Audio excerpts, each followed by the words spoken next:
Okay, now we're going to put this whole thing together. You're going to do 2 sets of each. So you'll start with the ball changes and do 2 complete sets, right, left, right, left.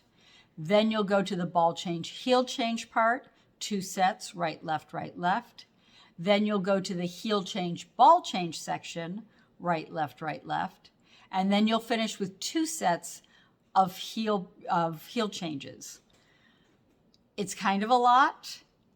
You're gonna feel this in your body a little bit. You may get a little sore, especially in your shins and knees from keeping that heel up, those toes up on those heel changes.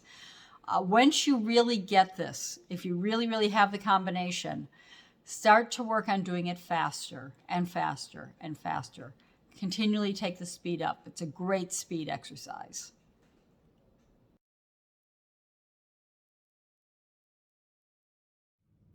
So starting with the right foot, you have 5, 6, 7, 8. Step, shuffle, roll, change, shuffle, roll, change.